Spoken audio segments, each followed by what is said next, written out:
নমস্কার। আলোচনা করছি বহু আলোচিত এসআইআর নিয়ে।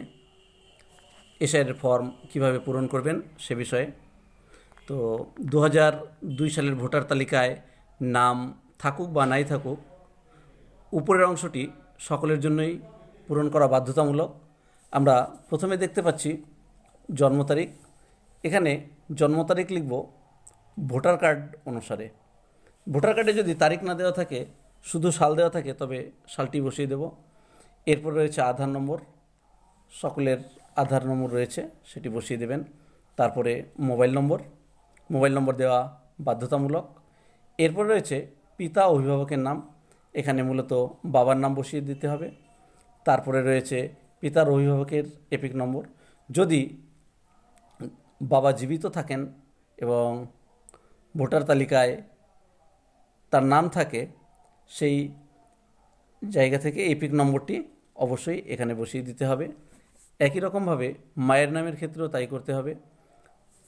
মা জীবিত থাকলে তবেই সেই এপিক নম্বরটি এখানে বসাতে হবে। এরপরে স্বামী বা স্ত্রীর নাম, যেমন যদি ক্যান্ডিডেট যদি পুরুষ হয় তবে তার স্ত্রীর নাম এখানে দিতে হবে। একই রকমভাবে স্ত্রীর এপিক নম্বর দিতে হবে। অন্যদিকে ক্যান্ডিডেট যদি স্ত্রী হয় তবে তার স্বামীর নাম দিতে হবে এবং স্বামীর এপিক নম্বর দিতে হবে। এরপরে আসছি গুরুত্বপূর্ণ একটি বিষয়, যেটি হচ্ছে 2002 সালের ভোটার তালিকায় যদি নাম থেকে থাকে, অর্থাৎ সর্বশেষ এসআইআরে যদি নাম থেকে থাকে, তবে তারা এদিকের অংশটি পূরণ করবেন। আর যদি নাম না দেওয়া থাকে 2002 সালের ভোটার তালিকায়, তবে তারা করবেন এই ডান দিকের অংশটুকু পূরণ।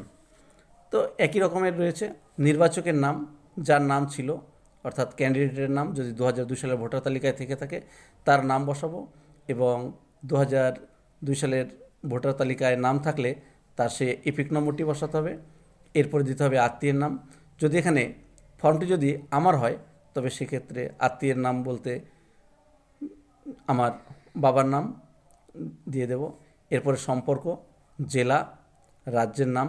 সম্পর্ক বলতে আমার নাম যদি 2002 সালের ভোটার তালিকায় থেকে থাকে তবে সেক্ষেত্রে আত্মীয়ের নামে আমার বাবার নাম লিখতে পারি এবং সম্পর্ক সেখানে বাবা বা পিতা লিখতে পারি। এরপরে জেলা, রাজ্যের নাম, বিধানসভা ক্ষেত্রের নাম, বিধানসভা ক্ষেত্রের নম্বর, এগুলো মোটামুটি সকলেরই জানা রয়েছে, অংশ নম্বর এবং ক্রমিক সংখ্যা। আরেকটি বিষয়, এই জায়গাতে একটি বেশ স্পষ্ট ছবি বসিয়ে দিতে হবে, রঙিন ছবি।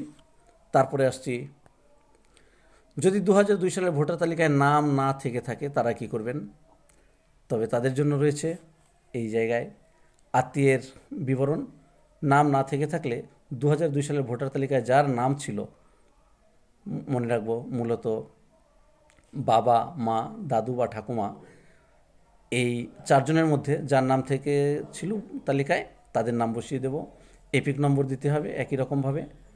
আত্মীয়ের নাম, যদি এই জায়গাতে আমার নাম হয় তবে আত্মীয়ের নাম বলতে সেক্ষেত্রে আমার বাবার নাম লিখে দেব। তারপরে সম্পর্ক, একই রকমভাবে সম্পর্ক বাবা। তারপরে জেলা, রাজ্যের নাম, বিধানসভা ক্ষেত্রের নাম, বিধানসভা ক্ষেত্রের নম্বর, অংশ নম্বর, ক্রমিক সংখ্যা। খুব সহজ বিষয়। আর একটি কথা যেটি হচ্ছে সকলের জন্য প্রযোজ্য, নির্বাচক বা পরিবারের যে কোনো সাবালক সদস্যের স্বাক্ষর।